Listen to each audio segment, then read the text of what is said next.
ASN terduga pelaku pelecehan siswi SMK resmi jadi tersangka.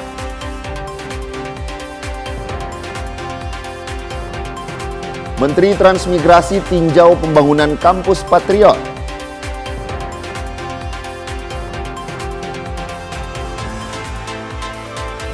Kalahkan Minut, tim voli putri Manado melaju ke final Porprov.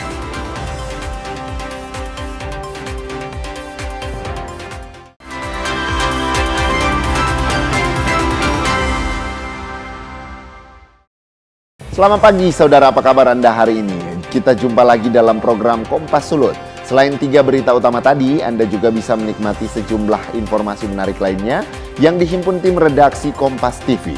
Bersama saya Devis Winantoan. Inilah Kompas Sulut selengkapnya, hanya di Kompas TV, independen, terpercaya.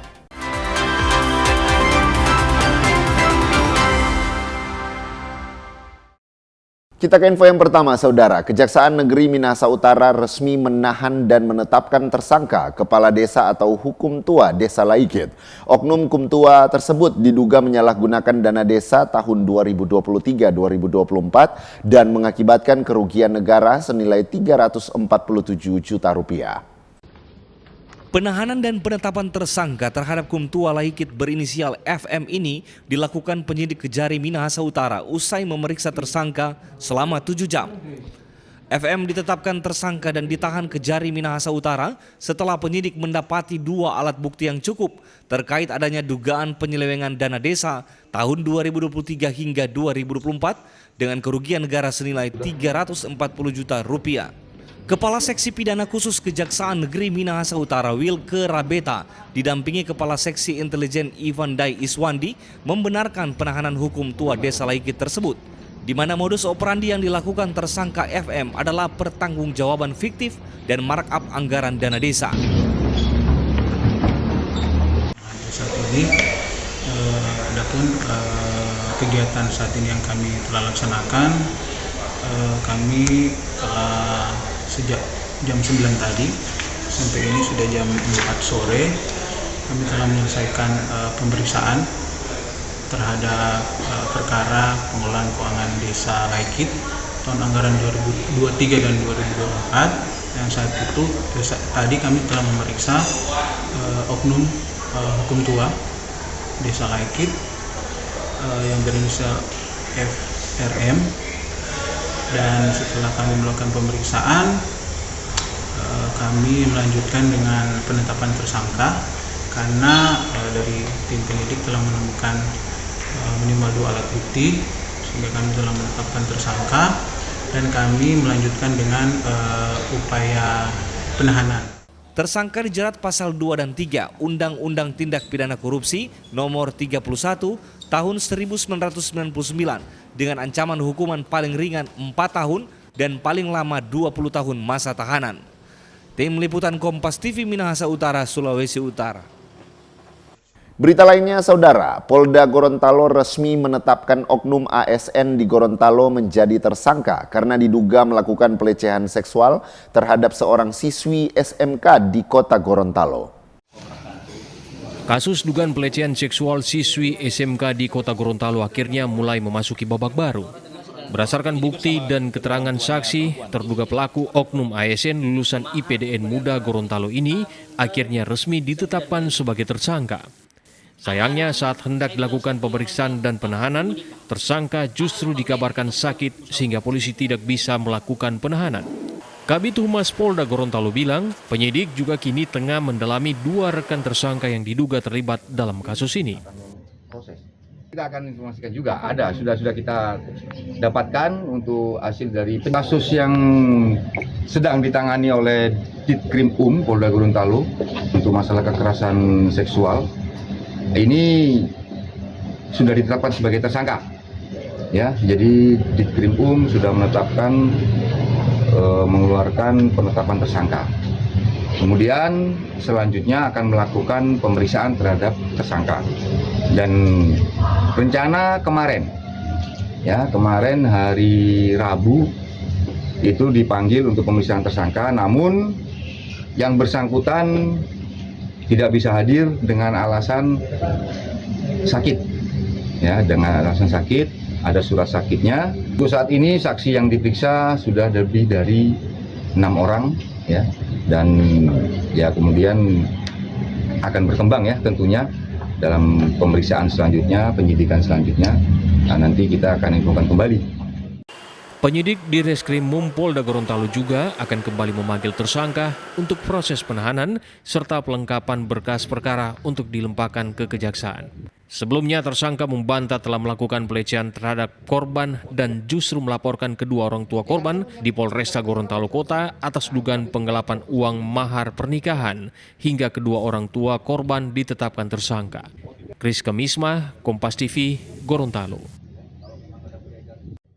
Sementara itu, Saudara, Badan Narkotika Nasional atau BNN Provinsi Gorontalo memusnahkan barang bukti ganja dan sabu tak bertuan. Narkotika jenis ganja dan sabu tanpa tuan ini pun disita dari jasa ekspedisi di kota Gorontalo dan berasal dari wilayah Sumatera Utara dan Sulawesi Utara. Petugas BNN Provinsi Gorontalo memusnahkan sejumlah barang bukti narkotika jenis ganja dan sabu. Hasil penyelidikan dan penelusuran barang bukti yang disita ini pun diketahui tak bertuan.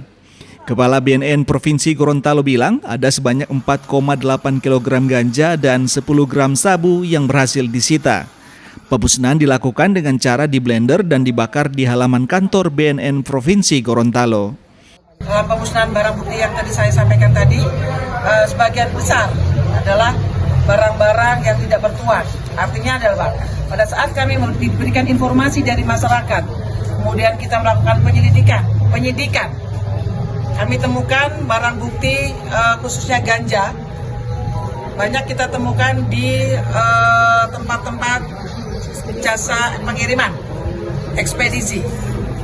Informasi jelas, semuanya jelas, dan barang ada di jasa ekspedisi yang tidak bisa kami sebutkan. Dan kita tongkrongin, kita tungguin, kita melakukan penyelidikan, kita pantau semua seliling-kelilingnya, kemudian kita kerjasama dengan pegawai-pegawai yang ada di jasa ekspedisi, kita sampai masuk ke dalamnya sampai 5 hari. Bahkan sampai kita pantau 5 hari, pagi, siang, malam, tidak ada yang mengambil. Nah ya, tidak ada yang mengambil, kita pantau tidak ada yang mengambil, ya sudah, kemudian kita sita. Selain pemusnahan barang bukti narkotika, BNNP Gorontalo pun telah menyelesaikan proses hukum terhadap 18 tersangka kasus narkotika sepanjang tahun 2025. Selain itu, BNNP Gorontalo telah menetapkan 12 desa sebagai wilayah rawan peredaran narkotika di Gorontalo. Kriska Misma, Kompas TV, Kota Gorontalo, Gorontalo. Berita lainnya, Saudara, Satreskrim Polresta Gorontalo Kota bersama Polsek Kota Utara bekuk residivis kasus pencurian usai kembali nekat mencuri di toko rental PlayStation di Kota Gorontalo. Dari aksi nekatnya, terduga pelaku berhasil menggasak 3 unit PlayStation atau PS, 8 buah stick PS hingga menggasak puluhan bungkus rokok. Aksi tersangka terekam kamera pengawas. Inilah rekaman kamera pengawas di sebuah toko rental PlayStation di Kota Gorontalo yang merekam aksi pencurian yang dilakukan seorang residivis. Dengan menggunakan jas hujan, pelaku dengan mudah masuk ke dalam toko melalui pintu utama. Tersangka merupakan residivis kasus pencurian dan telah mengetahui kondisi toko karena kerap bermain PlayStation di lokasi. Setelah mengetahui lokasi penyimpanan kunci toko, pelaku pun langsung melancarkan aksinya saat dini hari. Bahkan terungkap tersangka telah melakukan aksinya sebanyak 3 kali. Akibatnya pemilik toko rental PS ini mengalami kerugian hingga 30 juta rupiah. Tersangka ini merupakan residivis dengan kasus yang sama. Sekitar pukul 11 tersangka ini melakukan rental PS di TKP. Kemudian setelah itu sekitar pukul 2.30 ataupun dini hari, tersangka ini mendatangi sebelah warungnya TKP dengan cara menggunakan motor. Kemudian tersangka ini karena mengetahui kondisi TKP toko, sehingganya tersangka ini menggunakan kayu untuk mengambil kunci toko TKP. Kemudian tersangka melakukan aksinya sekitar pukul 3. Untuk mempertanggungjawabkan perbuatannya, tersangka pun terancam hukuman pidana maksimal 7 tahun penjara. Kriska Misma, Kompas TV, Kota Gorontalo, Gorontalo. Gubernur kagum karya ilmiah inovatif ramah lingkungan. Informasi ini akan kami hadirkan sesaat lagi. Tetaplah bersama kami.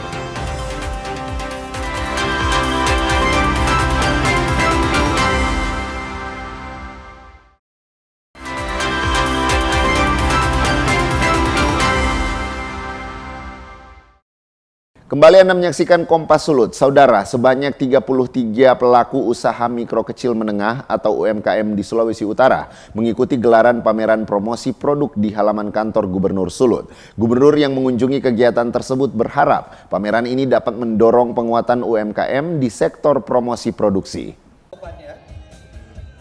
Gubernur Sulawesi Utara Julius Selvanus didampingi Ketua Badan Penganggaran MPR RI Melsias Markus Mekeng mengunjungi pameran usaha mikro kecil menengah yang digelar di halaman kantor Gubernur Sulawesi Utara Rabu siang. Saat menjamu stand pelaku UMKM, Julius Selvanus sempat mencicipi beberapa produk UMKM sekaligus berdiskusi dengan pelaku UMKM. Beberapa produk yang ditampilkan diantaranya kerajinan tangan, produk turunan kelapa VCO, produk pangan dan minuman seperti kopi, kue kering, hingga minuman berbahan baku buah segar. Salah satu pelaku UMKM mengaku senang dengan adanya pameran ini yang berdampak terhadap perluasan pengenalan produk UMKM yang dihasilkan. Yang saya bawa PCO dan sabun PCO. Bapak sendiri tanggapannya dengan ada pameran ini dan Bapak terlibat, seperti apa tanggapannya? Saya sangat senang sekali karena dengan pameran ini bisa mengenalkan produk saya dan daerah saya, khususnya Likupang Timur. Kegiatan pameran digelar dalam rangkaian Sarasehan Nasional bertajuk Obligasi Daerah sebagai salah satu alternatif pembiayaan daerah dan instrumen investasi publik. Kita harus memulai dari instrumen ekonomi terkecil. UMKM lah itu pesannya. UMKM yang ada ini itu bukan hanya sekedar lini pertambangan, semua ekonomi kreatif itu bisa tumbuh kembang. Apalagi sesuai dengan visi dan misinya Pak Gubernur, ada green dan blue economy. Blue economy itu kelautan dan greennya itu adalah daratan. Nah itu yang kita koneksikan. Pesannya dari hal yang sederhana. Ekonomi kecil bisa mengembangkan dan menumbuhkan ekonomi yang besar. Dalam pameran ini, MPR RI memberikan insentif bantuan bagi pelaku UMKM berupa uang tunai senilai Rp500.000. Melalui pameran UMKM kali ini, penyelenggara berharap produk UMKM semakin diperkuat dan ekspansi pasar semakin meluas. Yani Mika Singal, Kompas TV Manado, Sulawesi Utara. Berita lainnya, Saudara, Gubernur Sulawesi Utara Julius Selvanus meninjau pelaksanaan Sulut Riset dan Inovatif Expo 2025 di Manado Town Square Kamis siang. Sejumlah karya ilmiah, inovatif dan ramah lingkungan dipamerkan di lokasi kegiatan Expo ini. Dalam upaya mendorong ekonomi biru dan hijau sebagai masa depan Sulawesi Utara, pemerintah Provinsi Sulawesi Utara melalui Badan Penelitian dan Pengembangan Sulut menggelar Sulut Riset dan Inovatif Expo 2025 di Mantos, Manado. Sejumlah karya inovatif dari 25 inovator Sulut ditampilkan dan dinilai mampu memberikan dampak nyata terhadap perekonomian dan kesejahteraan masyarakat.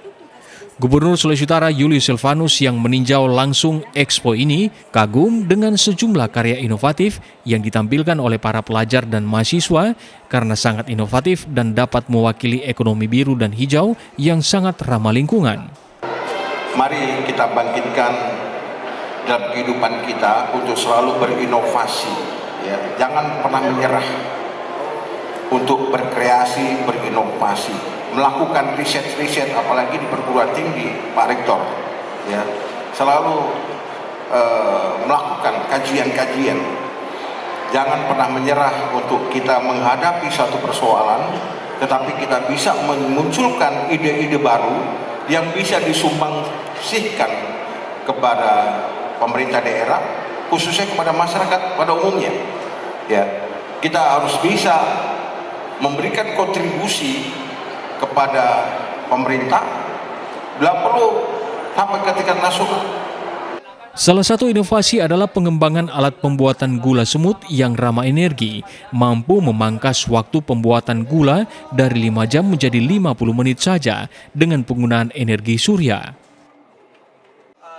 Cuman kita nanti masih ada inovasi, sebelumnya kan kita masih menggunakan untuk penelitian ini mesin fotovoltaik gula semut Kami berangkat dari keresahan dari banyaknya konsumsi cap tikus, terutama di sentranya sendiri di Desa Tarletat Utara, di mana di sini kami hadir untuk menceritakan penelitian untuk membuat mesin gula semut secara otomatis menggunakan bahan panel surya. Nah, di sini dari penggunaan yang masih manual digunakan kurang lebih 4-5 jam, dengan adanya hadirnya alat ini kurang lebih dapat melakukan efisiensi kurang lebih hanya memakan waktu 50 menit saja. Tidak hanya diikuti oleh pelajar, Expo ini juga diikuti oleh inovator dari kalangan umum dengan karya-karya yang terbukti mampu mengubah limbah menjadi produk yang memiliki nilai ekonomis tinggi. Edward Siwi, Kompas TV Manado, Sulawesi Utara. Berita lainnya, saudara, ada yang menarik dalam momen rapat paripurna peringatan Hari Ulang Tahun Kabupaten Minahasa Utara yang ke-22 yang digelar di Ballroom Hotel Sultan Raja Kamis siang. Hampir seluruh undangan tampil anggun dan gagah mengenakan baju adat khas Minahasa Utara. Rapat paripurna DPRD Kabupaten Minahasa Utara dalam rangka HUT Kabupaten Minahasa Utara ke-22 ini tampak berbeda. Ratusan undangan seperti Gubernur Sulawesi Utara Julius Silvanus dan Wakil Gubernur Sulawesi Utara Victor Mailangkai, termasuk Bupati Minahasa Utara Joneganda, Wakil Bupati Minahasa Utara Kevin William Lotulung mengenakan baju adat khas Minahasa Utara. Pemandangan ini terlihat menarik lantaran para tamu serta anggota DPRD Minahasa Utara juga tampak anggun dan gagah dengan setelan baju adat yang merupakan penanda identitas suku Minahasa. Dalam gelaran rapat paripurna HUT Minahasa Utara ke-22, Bupati Joneganda menyampaikan apresiasi sekaligus terima kasih kepada masyarakat, jajaran pemerintah Kabupaten Minahasa Utara, hingga pemerintah provinsi dan pemerintah pusat karena telah menunjukkan komitmen dan konsistensi mendorong kemajuan pembangunan di Kabupaten Minahasa Utara. Joneganda bersyukur di tengah tantangan serta dinamika saat ini, Kabupaten Minahasa Utara mampu menorehkan berbagai capaian prestasi membanggakan sekaligus mampu beradaptasi dan berinovasi. Kami tetap memfokuskan setiap program kegiatan dan penggunaan anggaran itu adalah yang memberikan dampak langsung kepada masyarakat. Semua program-program yang tujuannya melindungi kesehatan masyarakat, pendidikan masyarakat itu menjadi prioritas kita. Pelayanan dasar, makanya pelayanan dasar kita, termasuk pelayanan kesehatan, BPJS Kesehatan, BPJS Ketenagakerjaan itu menjadi fokus kita. Karena apa? Saya selalu mengatakan bahwa kalau orang sakit dia tidak bisa bekerja. Kalau tidak bisa bekerja dia tidak punya uang. Kalau tidak punya uang bagaimana mau bayar dia sakit? Sehingga pemerintah harus hadir di situ. Rapat paripurna ini dipimpin Ketua DPRD Kabupaten Minahasa Utara Foni Adel Romimpunu dan dihadiri Forum Komunikasi Pimpinan Daerah Kabupaten Minahasa Utara serta undangan lainnya. Yana Mekosingal, Kompas TV Minahasa Utara, Sulawesi Utara. Berita lainnya, saudara, Gubernur Sulawesi Utara Julius Silvanus mengapresiasi capaian pertumbuhan ekonomi Kabupaten Minahasa Utara yang mampu berkontribusi besar dalam pembangunan ekonomi Provinsi Sulut. Hal ini disampaikan Julius saat memberi sambutan di rapat paripurna HUT Minahasa Utara ke-22 di Hotel Sultan Raja Kamis siang. Kabupaten Minahasa Utara mendapat apresiasi dari Gubernur Sulawesi Utara Julius Silvanus karena dinilai memiliki kontribusi dominan terhadap pertumbuhan ekonomi di Sulawesi Utara di periode triwulan 3 2025. Julius menyebut dari 15 kota dan kabupaten se-Sulawesi Utara, Minahasa Utara masuk dalam jajaran 3 besar kota dan kabupaten yang berkontribusi besar terhadap pertumbuhan ekonomi selain Kota Manado dan Kota Bitung. Capaian prestasi ini dinilai cukup membanggakan sekaligus menjadi pelecut agar pemerintah kabupaten, jajaran birokrat hingga lapisan masyarakat konsisten dalam mengembangkan kinerja positif, terutama dalam mendukung pertumbuhan ekonomi daerah. Kebanggaan tersendiri untuk Minahasa Utara. Ya. Saya melihat pertumbuhan ekonomi untuk Kabupaten Minahasa Utara saat ini masuk di 3 besar dari 15 kabupaten kota. Persaingan keras antara Kota Bitung, Manado, dan Minahasa Utara. Ini ada satu rumusan-rumusan yang jitu tentunya oleh kepala-kepala daerah, juga anggota DPRD Kabupaten Kota. Demikian juga Bupati dan semua perangkat pemerintah daerah. Di situ menunjukkan dedikasi yang cukup kuat untuk memajukan Kabupaten Minahasa Utara. Terbukti hari ini dalam posisi 1, 2, dan 3 di pertumbuhan ekonomi di Kabupaten dan Sulawesi Utara. Sementara itu, Jono Ganda bilang kinerja pertumbuhan ekonomi Minahasa Utara yang menunjukkan tren positif dapat terwujud melalui kerjasama yang solid dari seluruh instansi terkait, termasuk elemen masyarakat. Ini merupakan satu penghargaan kepada kita, bukan kepada kami sebagai kepala daerah, wakil kepala daerah. Tetapi Pak Gubernur, Pak Wakil Gubernur mau menunjukkan betapa Minahasa Utara ini adalah daerah yang sangat penting. Makanya berkaitan dengan pertanyaan tadi, terungkaplah oleh beliau bahwa Minahasa Utara ini adalah salah satu kontributor pertumbuhan ekonomi yang kuat untuk menopang pertumbuhan ekonomi Sulawesi Utara. Yang kedua, beliau sempat berbincang-bincang menyampaikan bahwa Minahasa Utara ini memang diberkati. Kita memiliki potensi sumber daya alam, tanah kita subur, sumber daya manusianya juga pintar-pintar.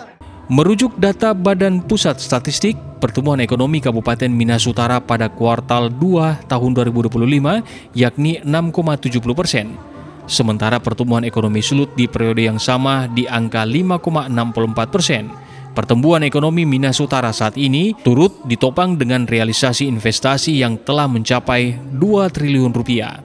Yana Meko Singal, Kompas TV Minahasa Utara, Sulawesi Utara.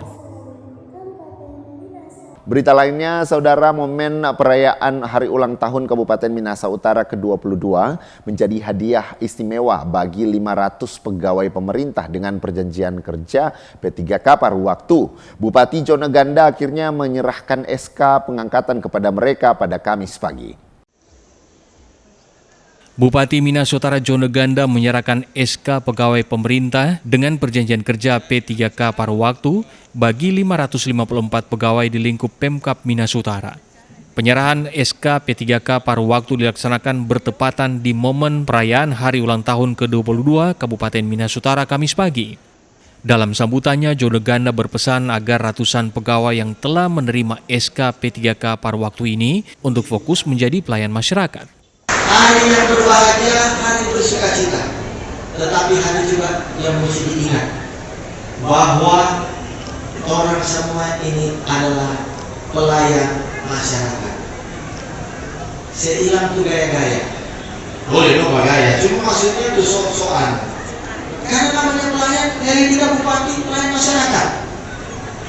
Ingat baik-baik. Apalagi yang ada tugas nanti di kecamatan atau di kelurahan atau guru, ya, guru terutama ya, namanya. Ini harus diingat. Kalau punya tanggung jawab untuk mendidik, maka harus memberi contoh.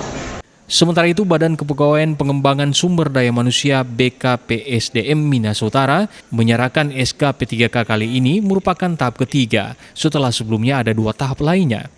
Hari ulang tahun Minahasa Utara yang 22 tahun, di mana Pak Bupati bersama Wakil Bupati Sekda memberikan hadiah kepada paruh waktu yang ada di Minahasa Utara yang sebanyak 554 orang. Sungguh sangat bersyukur tentunya dengan satu kali sempat tertunda, dan hari ini di momen hari ulang tahun Minahasa Utara yang ke-22 tahun, Bupati bisa menyerahkan SK paruh waktu kepada 554 orang. Turut hadir dalam penyerahan SK P3K paruh waktu, Wakil Bupati Minahasa Utara Kevin Lotulung, Sekda Minahasa Utara Novli Wawiling, serta Ketua DPRD Kabupaten Minahasa Utara. Yana Meko Singal, Kompas TV Minahasa Utara, Sulawesi Utara. Informasi Menteri Transmigrasi tinjau pembangunan Kampus Patriot akan kami hadirkan usai jedah berikut. Tetaplah bersama kami.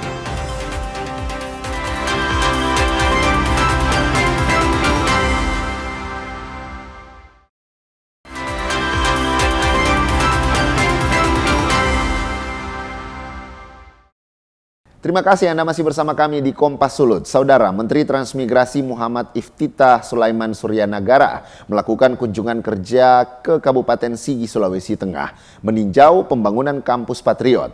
Fasilitas pendidikan ini dirancang menjadi pusat pengembangan sumber daya manusia di wilayah transmigrasi Sulawesi Tengah. Meninjau pembangunan kampus Patriot, Menteri Transmigrasi didampingi Wakil Gubernur Sulawesi Tengah dan Wakil Bupati Sigi. Rombongan menyusuri area pembangunan, memeriksa kondisi topografi, akses jalan, serta fasilitas pendukung operasional kampus Patriot.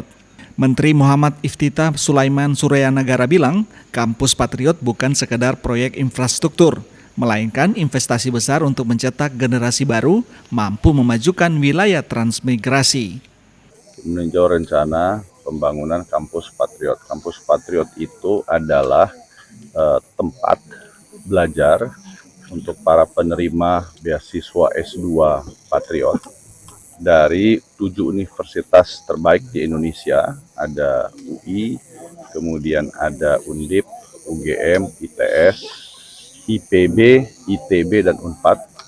Tetapi mereka nanti tidak bersekolah di kampus utama, melainkan di kawasan transmigrasi.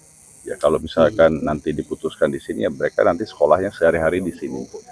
Gunanya apa? Gunanya adalah untuk melekatkan dunia kampus dengan dunia nyatanya di lapangan. Sehingga mereka ketika berbicara soal pengentasan kemiskinan, tidak lagi di ruang simulator, tapi sudah berada di angkasa, ya, sudah ada di dunia lapangannya. Mereka bicara kemiskinan itu, ya, itu betul-betul melihat sendiri kemiskinan itu seperti apa. Sehingga nanti harapannya solusi yang dihasilkan bukan dalam bentuk paper, bukan dalam bentuk rekomendasi tertulis, tetapi aksi nyata. Itulah harapannya, dan fungsinya kampus Patriot ini adalah untuk melakukan akselerasi pertumbuhan ekonomi yang inklusif dan berkelanjutan. Kampus ini diharapkan mampu menjadi pusat pertumbuhan ekonomi baru bagi warga di kawasan transmigrasi.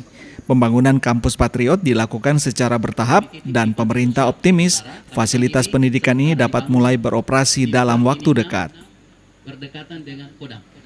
Rolis Muklis, Kompas TV Sigi, Sulawesi Tengah.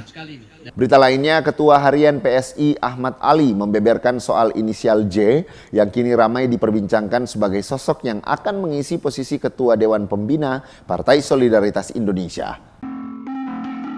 Saat menghadiri Rakowil PSI di Kota Palu, Ketua Harian PSI Ahmad Ali yang mendampingi Ketua Umum PSI Kaisang Pangarep sempat melayani wawancara dengan para jurnalis di lokasi. Ketua Harian PSI Ahmad Ali saat ditanya soal siapa sosok inisial J yang akan mengisi posisi Ketua Dewan Pembina PSI bilang, nantinya ada waktu yang tepat akan dibuka siapa inisial J itu. Inisial J itu ya bukan Jokowi. Ya, artinya nanti sih harusnya tadi ditanyakan sama Mas Ketum, karena saya tidak bisa menjawab secara gamblang tentang itu, karena begini, Mr. J itu adalah hasil kerja formatur yang mengetahui, dan itu adalah komunikasi politik. Di sisi lain kami ini adalah hasil formatur dari program formatur, jadi kami tidak bisa menyampaikan itu kepada masyarakat. Tapi ya tidak jauh-jauh lah dari di Rakernas sudah ini. Insya Allah di Rakernas saja akan diumumkan. Ahmad Ali dan Kaisang Pangarep serta pengurus PSI menjalankan beberapa agenda di Kota Palu pada Rabu 19 November. Salah satunya menghadiri dan membuka Rakowil PSI Sulawesi Tengah. Januari 2026 mendatang rencananya PSI akan menggelar Rakernas. Aldrim Talara, Kompas TV Palu, Sulawesi Tengah. Informasi berikutnya, sebanyak 80 warga binaan Lapas Kelas 2 Gorontalo mendapatkan pelatihan keterampilan produktif. Program ini nantinya akan menjadi bekal untuk memulai usaha di kehidupan baru kembali di lingkungan masyarakat nanti. Puluhan warga binaan Lapas Kelas 2 Kota Gorontalo mendapatkan program pelatihan kemandirian. Pelatihan keterampilan produktif yang diberikan meliputi cara membuat kue, keterampilan menjahit, pengelasan, dan pertanian. Untuk pelatihan pengelasan bekerjasama dengan Lokal Latihan Kerja atau LLK, puluhan warga binaan ini dilatih membuat meja hingga rak buku. Warga binaan menyambut baik program pelatihan produktif. Mereka terlihat antusias menerima arahan dari instruktur. Menurut mereka, program ini menjadi modal keterampilan untuk memulai usaha untuk kehidupan baru yang lebih bermakna ketika selesai menjalani masa pidana dan kembali di lingkungan masyarakat nanti. Bimbingan di program Yatja, terutama mengenai pelatihan kelas, di mana kami merasa sangat berguna untuk kami. Insya Allah kami dalam implementasinya keluar nanti kami bisa mandiri untuk melaksanakan pekerjaan, di mana kami sudah bisa melaksanakan apa yang kami dapat di lapas kelas 2 Gorontalo ini. Di sini ada pelatihan kursus menjahit, pengelasan, pembuatan roti, dan pertanian. Sementara itu, Kepala Lapas Kelas 2A Gorontalo Sulistyo Wibowo mengatakan pihaknya memberikan hak setiap warga binaan permasyarakatan untuk menerima pembinaan kemandirian dan kepribadian. Ya, terima kasih. Sebagaimana dalam amanat Undang-Undang Pemasyarakatan Nomor 22 Tahun 2022, yaitu salah satunya adalah memberikan hak mereka pada narapidana. Kita tahu bahwa di dalam undang-undang itu ada pembinaan dua bagian, kemandirian dan kepribadian.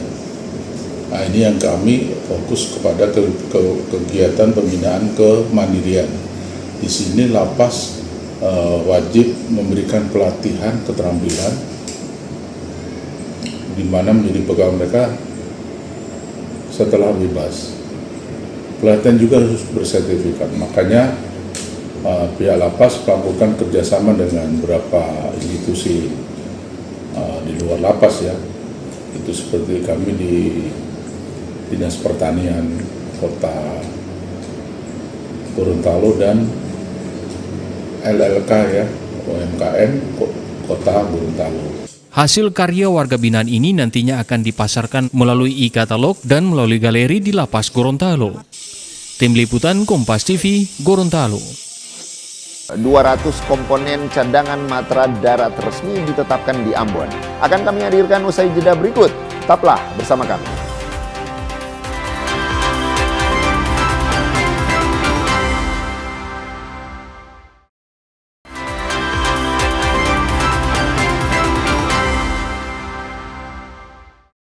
Kembali Anda menyaksikan Kompas Sulut. Saudara, Pangdam 15 Patimura resmi menetapkan 200 personil komponen cadangan matra Angkatan Darat. Selama 2 bulan, komponen cadangan ini telah mengikuti pembinaan ala militer di Rindam 15 Patimura. Upacara penetapan komponen cadangan matra darat dilakukan di lapangan Merdeka Ambon Kamis pagi. 200 personel ini direkrut dari berbagai komponen seperti mahasiswa, dosen, dokter, security dan lulusan SMA dan telah mengikuti pembinaan dan pendidikan ala militer selama 2 bulan. Dalam upacara penetapan ini, personel komponen cadangan memperagakan ketangkasan dan olah taktik mereka dalam skenario pembebasan sandera. Pangdam 15 Patimura Maijen TNI Putranto Gatot Srihandoyo mengapresiasi seluruh personel Komcat yang telah mengikuti pelatihan militer demi pengabdian kepada bangsa. Dan ketangkasan dari para komponen cadangan. Adapun tujuan kegiatan ini adalah untuk menyiapkan sumber daya manusia yang terlatih, baik itu nanti untuk mereka disiplinnya, kemampuan teknik penguasaan materi militer secara dasar, sehingga TNI mempunyai kekuatan komponen cadangan dalam rangka menghadapi ancaman dan serangan dari manapun juga. Dan bahwasanya mereka ini dibentuk, dibekali dengan materi yang sedemikian rupa sehingga mereka ini nanti siap bila mana sewaktu-waktu kita membutuhkan mereka untuk memperkuat TNI dalam rangka tugas, mereka sudah. Salah seorang Komcat yang juga doktor yang aktif sebagai dosen mengaku sangat antusias mengikuti pembinaan dalam komponen cadangan matra Angkatan Darat. karena selain membentuk karakter juga membantu menanamkan rasa cinta lewat materi bela negara. Setelah 2 bulan lebih kami dididik di Dodik Bela Negara, banyak pelajaran yang kami terima. 200 siswa kami dibina disiplin, dibina bagaimana mencintai alam, dibina bagaimana bisa berperan dan berorganisasi dengan baik, dibina bagaimana mencintai negara ini, karena sebagai warga negara dan pemuda yang baik kita harus membantu negara dalam keadaan apapun. Komponen cadangan adalah wujud pelibatan rakyat dalam menjaga kedaulatan negara. Yahya Lating, Kompas TV, Ambon, Maluku. Berita lainnya, saudara, menjaga ketahanan pangan di Maluku. Dinas Pertanian bersama GP Ansor wilayah Maluku menggelar uji coba penanaman tanaman pangan lokal hotong sebagai percontohan di Maluku Tengah.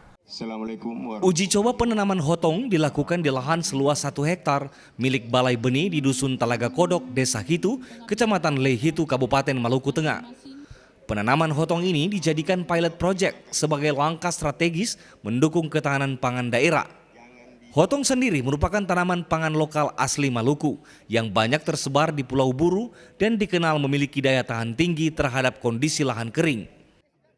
Proyek uji coba dan nanti hasilnya sebagai sumber benih yang nanti akan kita kembangkan tahun depan.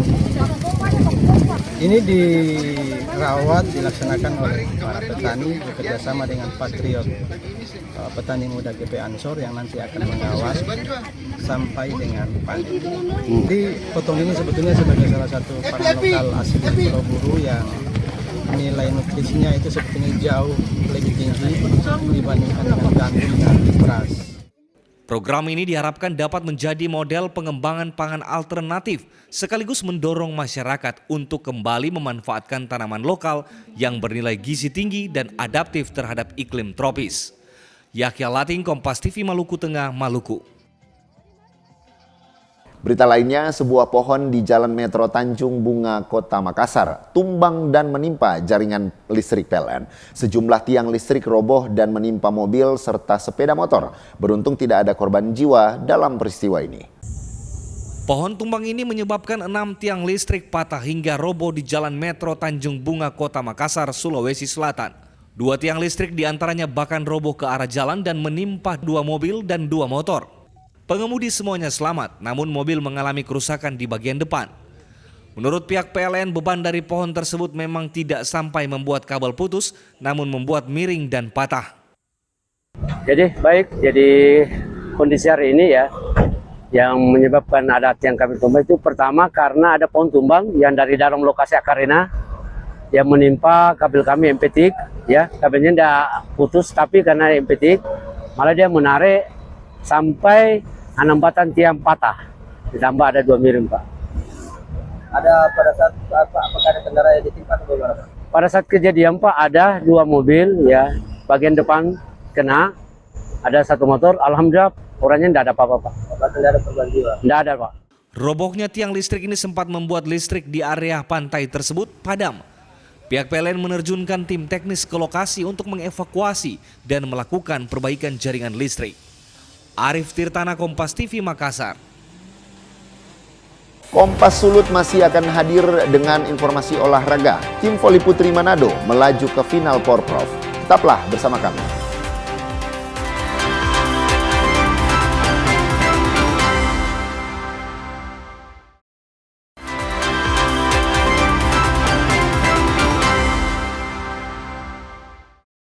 Terima kasih Anda masih bersama kami di Kompas Sulut. Saudara, Indonesia berhasil menutup ajang Southeast Asian U18 dan U20 Athletics Championship 2025 dengan prestasi gemilang. Tampil sebagai tuan rumah di Stadion Madia Atletik Sumatera Utara, Indonesia secara meyakinkan keluar sebagai juara umum. Kontingen Merah Putih mengumpulkan total 45 medali, terdiri dari 14 emas, 15 perak, dan 16 perunggu. Raihan ini mengungguli Vietnam yang harus puas di posisi kedua dengan 13 emas, 12 perak, dan 6 perunggu. Keberhasilan Indonesia ini mendapatkan apresiasi dari Wakil Ketua PB PASI Tigor Tanjung. Ia menilai capaian juara umum ini menjadi sejarah baru bagi Indonesia yang sebelumnya belum pernah menempati posisi tertinggi di ajang tersebut. Bersyukur walaupun belum resmi diumumkan hasilnya bahwa Indonesia memperoleh medali emas terbanyak total dari under 18 dan under 20. Ini satu prestasi yang belum pernah kita peroleh di dalam penyelenggaraan SEA Under 18 ini ya, dan Under 20 selama 17 kali. Inilah pertama kali kita bisa juara umum. Dengan prestasi bersejarah ini, Indonesia menunjukkan perkembangan signifikan dalam kejuaraan atletik usia muda. Dedi Zulkifli Tarigan, Kompas TV, Deli Serdang, Sumatera Utara.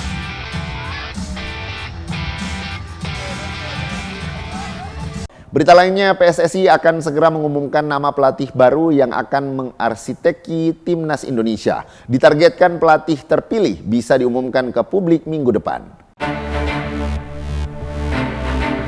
Teka-teki siapa pelatih Timnas Indonesia menggantikan Patrick Kluivert hingga saat ini masih menjadi misteri. Sejak awal Oktober hingga saat ini, PSSI belum mendapatkan pelatih pengganti. Saat menghadiri Kongres PSSI Jawa Timur, Sekjen PSSI Yunus Nusi bilang sudah ada sejumlah nama calon pelatih yang diseleksi. Menurutnya, dalam waktu dekat atau setidaknya paling cepat minggu depan, nama pelatih baru akan segera diumumkan oleh PSSI. Dari PSSI tetap dalam proses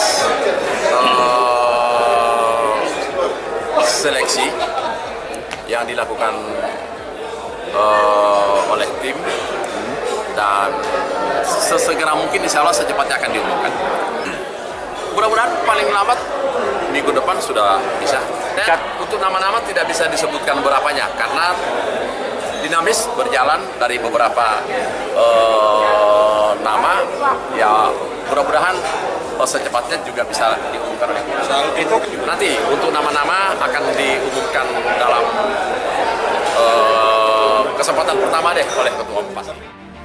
Selain uji coba FIFA Matchday, agenda kompetitif terdekat skuad Garuda akan datang di 25 Juli hingga 26 Agustus untuk mengikuti Piala AFF 2026. Sementara, Piala Asia akan digelar di Arab Saudi awal tahun 2027. Mahendra Triginanjar, Kompas TV, Surabaya, Jawa Timur. Informasi berikutnya dari basket dalam negeri, pebasket Avan Saputra pamit tinggalkan Satria Muda usai 13 tahun berseragam biru. Sementara mantan punggawa Pelita Jaya Yesaya Saudale resmi hijrah ke Tangerang Hawks. 13 tahun setia membela Satria Muda Pertamina, pebasket Avan Saputra pamit. Melalui unggahan Instagram resmi klub, sang shooting guard mengucapkan salam perpisahan melalui sebuah video. Sejak menjalani debut pada 2013, Avan selalu masuk dalam roster SM. Bahkan musim lalu Avan masih jadi tulang punggung tim yang kini bermarkas di Bandung. Belum ada kepastian apakah pebasket 31 tahun akan menyeberang ke klub lain atau gantung sepatu. Satu hal yang pasti, penggawa basket Garuda di SEA Games 2018 masih dalam performa terbaik setelah sempat berlatih di Amerika Serikat pada 2024. Sementara teka-teki kemana Yesaya Saudale berlabuh pasca tinggalkan Pelita Jaya terjawab. Point guard 25 tahun memutuskan melanjutkan karirnya di tim Tangerang Hawks. Potensi menit bermain yang lebih banyak jadi pertimbangan Yesaya memilih Hawks. Meski dianggap salah satu point guard potensial, Yesaya kesulitan menembus barisan inti. Bersama Hawks, pemain kidal ini berharap jadi pilihan utama agar bisa mengembangkan kemampuan terbaiknya.